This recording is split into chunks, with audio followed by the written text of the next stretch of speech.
Right. When you found out what happened and that it was most likely you and the guys next to you, what was that feeling like? Anger. I felt very angry because it felt incredibly unfair to have been put in that position in the first place. And then it felt incredibly unfair to then have to try and sort out how to live with that. So it was not that's not the sort of scenario that, we like to talk about, even though it happens. And it's understandable why we don't like to talk about it. It's ugly and it's messy.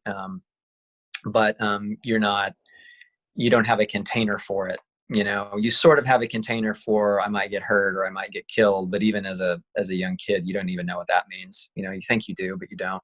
Right. And you definitely don't have a container for what happens if I do something with the best of intentions that has the worst possible outcome and I'm still alive. What do I do with that?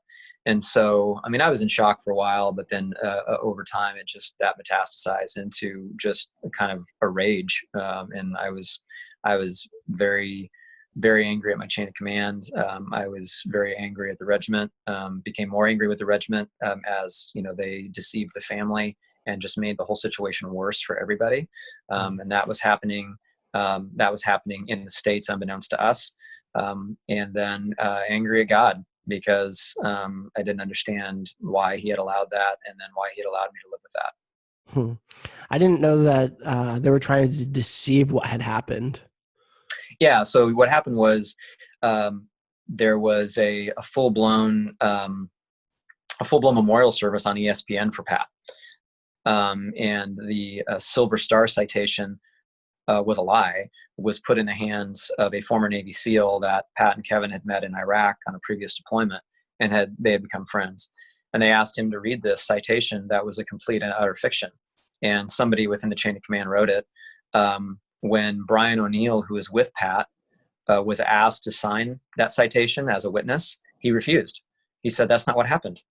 And then Brian O'Neill became blackballed at the regiment because the regiment at the time, and I can't say the regiment as a whole because leadership cultures change, but I can tell you that our company within 2nd Battalion at that time had a very unhealthy leadership culture in which it was mafia-esque, where we protect the family and we toe the line. And if that means lying to protect the family, then that's what we do. And the chain of command expected to be able to control that narrative. And they couldn't. So we came back, we went back out on more raids after the incident, and then we redeployed home, and we came back and then began discovering that the family thought he was killed in a, hail of enemy gunfire, charging enemy positions. And then people in our platoon started talking and saying, "That's not what happened." And so that's when the family basically said, they became pretty unglued, and for all the good reasons, and basically demanded an explanation. And then that's when the regiment did a 180 and said, yeah, actually they were killed by friendly fire. And then that's when myself and 3 others, to include the platoon leader, were all released from the regiment for basically what they described as a lack of weapons discipline. And so Which it really wasn't, because you were put in a situation that you couldn't control. Yeah. You shouldn't have been in that position to begin with. Right.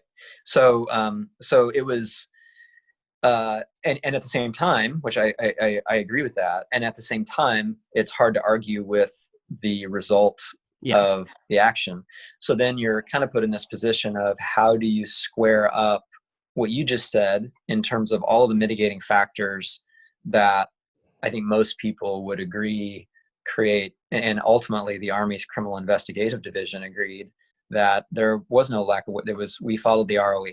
That's ultimately what the Army came to the conclusion after 4 investigations, was that the shooters believed that they were under threat of enemy fire and they have a right to defend themselves. End of sentence, end of story.